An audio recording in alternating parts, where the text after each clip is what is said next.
Friends, मैं सरोज माहेश्वरी खाना लाजवाब में आपका स्वागत करती हूँ। आज हम फिर बनाएंगे एक नई रेसिपी।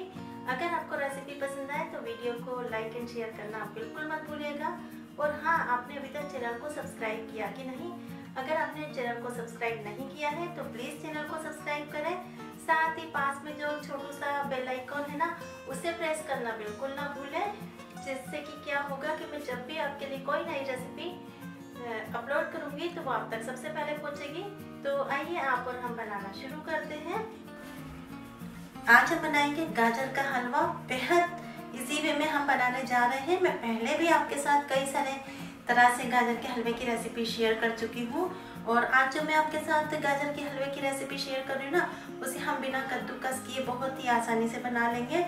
तो हमने यहाँ पर गाजर का हलवा बनाने के लिए ली है 3 किलो गाजर और 1.5 लीटर हम ले रहे हैं दूध। साथ ही हमने लिया है 1 कप से थोड़ा सा ज़्यादा शक्कर। शक्कर आप टेस्ट के अकॉर्डिंग कम या ज़्यादा कर सकते हैं, क्योंकि गाजर मीठी होती है। साथ ही लिया है मैंने 1 कप मिल्क पाउडर, और आधा कप से थोड़े से ज़्यादा हमने लिए ड्राई फ्रूट, जिसमें हमने काजू, बादाम, पिस्ता और किशमिश ली है। 1 टीस्पून से थोड़ी सी ज़्यादा ली है इलायची पाउडर, और हमें चाहिए होगा आधा कप के लगभग देसी घी। तो आइए बनाना शुरू करते हैं गाजर का हलवा। तो गाजर का हलवा बनाने के लिए सबसे पहले तो हमें गाजर को धोना और छीलना होता है। तो मैंने गाजर को धो लिया है और छील लिया है। और आज हम जो हलवा बना रहे हैं बिना कद्दूकस किए बनाएंगे। तो बस जल्दी से शुरू करते हैं। तो हलवा बनाने के लिए मैंने क्या किया है कि सबसे पहले तो जो हमने दूध लिया था उसे निकाल लिया है एक पैन में, और दूध को हम उबलने रख देते हैं, क्योंकि ये रॉ मिल्क है। तो मैं इसे उबाल लूँ। तो मैंने दूध को उबलने रख दिया है, और आप देख रहे हैं कि गाजर का जो साइज है कितना बड़ा है। बड़ी बड़ी गाजरें हैं, और हमें इन्हें पीसेस में कट करना है, क्योंकि हम यहाँ इन्हें कद्दूकस तो कर नहीं रहे। तो आप इन्हें ऐसे छोटे छोटे पीसेस में कट कर लें, और फिर इन्हें हम मिक्सर जार में डालकर ग्राइंड करेंगे। तो यहाँ इस तरह से आप छोटे छोटे पीसेस कर लें, या आप गोल गोल स्लाइस में काट लें, या फिर इस तरह से आप लंबे पीसेस भी कट कर सकते हैं। तो मैं यहाँ पर पूरी गाजर को इसी तरह काट लूँगी। तो आप देख सकते हैं मैंने जो गाजर थी उनके पीसेस कट कर लिए हैं। और अब हमें क्या करना है, अब हमें लेना है मिक्सर जार, और यहाँ पर मैं बड़ा वाला मिक्सर जार ले रही हूँ। तो उसमें क्या करेंगे, हम थोड़ी थोड़ी सी गाजर को डाल करके और हमें इसे ग्राइंड करना है। तो मैं क्या करूँगी, थोड़ा सा ऑन ऑफ करते हुए हमें गाजर को ग्राइंड करना है। तो अब हम कैप लगाएंगे मिक्सर जार का, और हम गाजर को ग्राइंड करेंगे। तो यहाँ पर मैंने मिक्सर जार में गाजर के जो पीसेस थे उन्हें डाल लिया है और ग्राइंड किया है। तो आप देखेंगे कि हमने इस तरह से ग्राइंड किया हुआ है। इन्हें एकदम हमने बिल्कुल पेस्ट की तरह नहीं, हमने इन्हें रफली किया हुआ है।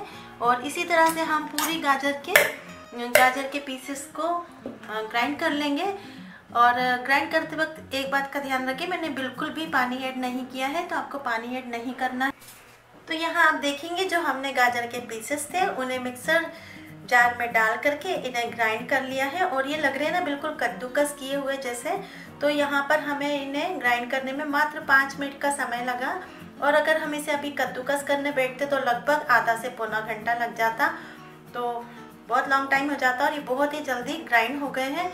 और अब इसी तरह से आप भी गाजर का अगर हलवा बनाने का प्लान कर रहे हैं तो आप इसे ग्राइंड करके बनाएं, और ये बहुत ही जल्दी ग्राइंड हो जाता है, जैसा कि मैंने बताया कि 5 मिनट में। तो चलिए आगे की प्रोसेस शुरू करते हैं। तो आगे की प्रोसेस के लिए मैंने ली है एक कढ़ाई, और ये सादा कढ़ाई है। आप चाहे तो नॉन स्टिक कढ़ाई में भी बना सकते हैं।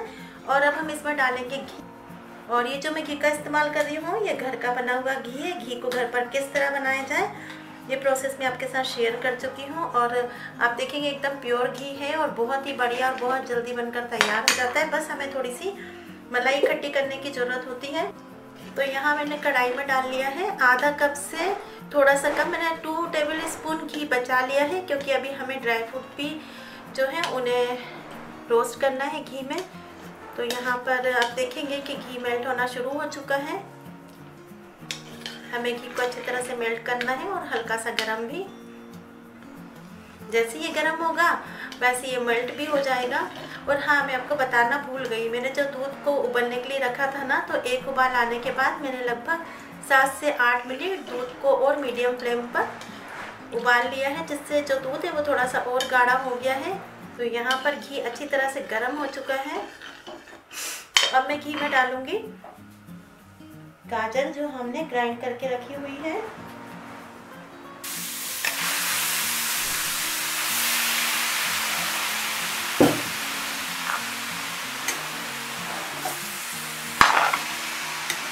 आप देखेंगे जब मैंने गाजर को कद्दूकस किया तो ये 1-2 पीसेस में रह गए थे, तो बाकी तो मैंने छांट लिए, लेकिन ये 1 पीस रह गया है तो मैं आपको दिखा रही हूँ। तो आप क्या करेंगे, ऐसे बीच में अगर पीस बच जाए तो उन्हें जब आप सेकेंड टाइम जो दूसरी गाजर के पीसेस को ग्राइंड करें तो उसमें डाल करके ग्राइंड कर लें। तो यहाँ पर बस ये एक ही पीस निकला है इस तरह का, बाकी मैंने जो निकले थे उन्हें ग्राइंड कर लिया था। अब हम गैस का फ्लेम मीडियम रखेंगे और लगातार चलाते हुए गाजर को घी में भूनेंगे। हमें गाजर को अधपका भूनना है, जिससे कि जो गाजर है ना वो उसका टेस्ट बहुत ही बढ़िया आएगा, क्योंकि हम इसे यहाँ पर घी में भून रहे हैं। तो मैंने एक बार गाजर को इस तरह चलाते हुए घी में मिक्स कर लिया है और अब हमें लगभग 4 से 5 मिनट इसे इसी तरह से चलाते हुए भूनना है और फिर हम इसे ढक करके पकाएंगे। तो मैंने यहाँ पर गाजर को लगभग 5 से 7 मिनट पका लिया है और इसे हमने ढक करके पकाया था और ये काफ़ी सॉफ्ट हो चुकी है और मैंने इसे ढक करके पकाया है। तब हम क्या करेंगे, जो हमारे पास मिल्क है ना उसे हम डाल देंगे। तो यहाँ पर आपको मैं बताना चाहूँगी कि मैंने मिल्क को उबाल के रखा था तो उसमें काफ़ी सारी मलाई आ गई है, तो मैं मलाई को तो अभी निकाल लूँगी एक तरफ और उसके बाद हम डालेंगे मिल्क। मिल्क डालने के बाद एक बार हम इस तरह से चला देंगे, जिससे कि जो गाजर है और मिल्क है वो अच्छी तरह से मिक्स हो जाए। और इसी वक्त हम डालेंगे मिल्क पाउडर। तो मैं यहाँ पर थोड़ा थोड़ा करके इस तरह से मिल्क पाउडर डाल दूँगी और इसे मिक्स कर दूँगी। आप चाहें तो मिल्क पाउडर की जगह मावे का इस्तेमाल भी कर सकते हैं, बट मावा हमें फिर बाद में डालना होता है और मैं यहाँ पर मिल्क पाउडर अभी डाल रही हूँ। तो अब हम क्या करेंगे, मीडियम फ्लेम पर गाजर को पकने देंगे। वैसे तो ये पकी हो चुकी है, लेकिन अभी हमें दूध सूखने तक इसे पकाना होगा। तो मैंने पूरा मिल्क पाउडर डाल दिया है और इसे हमने चलाते हुए मिक्स कर दिया है। आप देख रहे हो ना, कढ़ाई में गाजर को बिल्कुल भी नहीं लग रहा है कि हमने इसे ग्राइंड किया है, बिल्कुल ऐसा लग रहा है हमने इसे ग्रेटर से ही ग्रेट किया हुआ है। तो बस इसे अब हम इसी तरह से पकने देंगे। गैस का फ्लेम मीडियम रखेंगे, बीच बीच में चलाते रहेंगे जिससे कि तले में ना चिपके। हलवे को दूध में पकते हुए लगभग 15 मिनट हो चुके हैं और मैंने इसे लो टू मीडियम फ्लेम पर पकाया है। और साथ ही में मैंने क्या किया था, बीच बीच में गैस का फ्लेम हाई भी किया था जब इसे मैं चला रही थी तभी। तो आप देखेंगे कि जो दूध है वो पूरी तरह से सूख चुका है, लेकिन अभी शायद थोड़ा थोड़ा देखेंगे हम यहाँ पर इस तरह से, तो आपको दिख रहा होगा कि थोड़ा सा दूध और बचा है, पूरी तरह नहीं सूखा है। तो अब हम क्या करते हैं, इसे 5-1 मिनट और पका लेते हैं, जिससे कि जो दूध है ना वो पूरी तरह से सूख जाए। तो आप देख सकते हैं कि कलर चेंज हो गया है हलवे का और जो दूध था ना वो पूरी तरह से सूख चुका है। हमें दूध को अच्छी तरह से सुखाने के बाद ही इसमें शक्कर ऐड करनी है। और हमने इसे घी में भूनकर आधा पका लिया था और आधा हमने 1.5 लीटर दूध डालने के बाद पूरा दूध सूखने तक इसे पकाया है। तो आप देख पा रहे होंगे देखने में कितना बढ़िया लग रहा है। और अभी तो पूरी तरह से बना भी नहीं है क्योंकि अभी हमने शुगर ऐड नहीं की है। तो यहाँ मैं बता रही थी कि जब दूध अच्छी तरह से सूखे ना उसके बाद ही हमें शक्कर को ऐड करना है, क्योंकि क्या होगा कि अगर हम पहले शक्कर ऐड कर देंगे तो शक्कर ना पानी को रिलीज करती है, फिर जो है ना हलवे का टेस्ट अच्छा नहीं आएगा। तो इसलिए जब पानी पूरी तरह से सूख जाए उसके बाद ही आप शक्कर ऐड करें। तो मैंने यहाँ पर शक्कर ऐड कर दी है और हमने शक्कर ली है 1 कप से थोड़ी सी ज़्यादा के लगभग ही मान के चलिए। वैसे तो क्योंकि ना जो गाजर थी वो मीठी थी तो मैंने गाजर को टेस्ट करके देख लिया था। और अगर गाजर मीठी ना हो तो आप शक्कर की क्वांटिटी थोड़ी सी बढ़ा लें या फिर आप शक्कर की क्वांटिटी टेस्ट के अकॉर्डिंग रखें। तो यहाँ पर मैंने शक्कर को क्या किया है, डालने के बाद और अच्छी तरह से मिक्स कर दिया है। और अब हम देखेंगे कि जो शक्कर है वो मेल्ट होगी और पानी को रिलीज़ करेगी, तो हमें शक्कर का पानी भी अभी सुखाना है। तो एक बार फिर से हम गैस का फ्लेम मीडियम रखते हुए हलवे को पकाएंगे। तो आप देख सकते हैं कि जो हलवा है ना वो लगभग रेडी होने को ही है।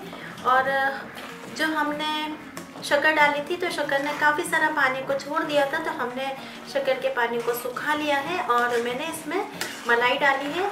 तो कैमरे की जो रिकॉर्डिंग थी मैं ऑन करना भूल गई, तो वो शूट नहीं हो पाया है। तो आप देखेंगे कि मैंने इसमें 3 टेबल स्पून के लगभग मलाई ऐड कर दी है। मैंने दूध को जब उबाला था तो जब दूध ठंडा हुआ तब उसमें इतनी ही मलाई इकट्ठी हुई थी, तो मैंने बस उतनी ही डाली है। और अब हम क्या करेंगे, अभी हमें हलवे को करना है पूरी तरह से कंप्लीट। तो अब हम ड्राई फ्रूट नहीं डालें अभी हमने, और अब हमें ड्राई फ्रूट को घी में रोस्ट करके डालना है। तो मैंने अभी गैस का फ्लेम लो कर दिया है। आप हल्का हल्का सा पानी देख रहे होंगे, ये शुगर का है, ये भी सूख जाएगा तो फिर हलवा एकदम ही रेडी हो जाएगा। और जब तक हम क्या करते हैं, हम ड्राई फ्रूट्स को घी में रोस्ट कर लेते हैं। तो भी यहाँ पर मैंने ली है एक छोटी सी कढ़ाई, और कढ़ाई में जो बचा हुआ घी था उसे डाल करके गरम कर लिया है। और अब हम गरम घी में डालेंगे काजू, किशमिश, बादाम, और सभी को हम रोस्ट करेंगे। तो आप देख सकते हैं जो किशमिश, काजू और बादाम हैं, साथ ही पिस्ता, वो भी रोस्ट हो चुके हैं। और किशमिश तो कितनी बढ़िया तरह से फूल गई है। आप चाहें तो किशमिश को बाद में ऐड करें, मैंने साथ में ही ऐड कर दिया था। और इन्हें लगातार चलाते हुए मैं रोस्ट कर रही हूँ। और अब हम गैस का फ्लेम करेंगे ऑफ, क्योंकि अच्छी तरह से रोस्ट हो चुके हैं। तो अब हमने जो ड्राई फ्रूट्स को घी में रोस्ट किया था उन्हें भी हम डाल देंगे कढ़ाई में, यानी कि हलवे में। तो मैंने यहाँ पर सभी ड्राई फ्रूट्स को डाल दिया है, और साथ ही में जो घी था उसे भी। और आपको याद होगा अभी हमने इलायची पाउडर ऐड नहीं किया है, तो अब हमें करना है इलायची पाउडर ऐड। इलायची पाउडर सबसे लास्ट में ही ऐड करें और उसके बाद इसे मिक्स करें। तो मैंने यहाँ पर आप देखेंगे कि जो ड्राई फ्रूट्स हैं उन्हें भी डाल दिया है। तो अब हम ड्राई फ्रूट्स और इलायची पाउडर डालने के बाद एक बार हलवे को चला लेंगे, जिससे कि जो ड्राई फ्रूट है और घी है और साथ ही हमने इलायची पाउडर भी ऐड किया है वो भी अच्छी तरह से हलवे में मिक्स हो जाए। तो ये बहुत ही लाजवाब और टेस्टी हलवा बनकर तैयार हो चुका है। और जिसे हमने बनाया है मिनटों में तो नहीं कह सकते, थोड़ा सा टाइम लगा है, मगर जो कद्दूकस करने वाली प्रोसेस होती ना, उसमें जो आधे से पौना घंटा लग जाता है, वो समय की हमने बचत कर ली है। क्योंकि हमने जो गाजर है उसे ग्राइंडर में डालकर ग्राइंड किया था, यानी कि मिक्सर जार में। तो यहाँ आप देखेंगे कि ये बहुत ही बढ़िया और टेस्टी लाजवाब सा हलवा बनकर तैयार हो चुका है। तो देर किस बात की है, अब हम हलवे को सर्व करेंगे।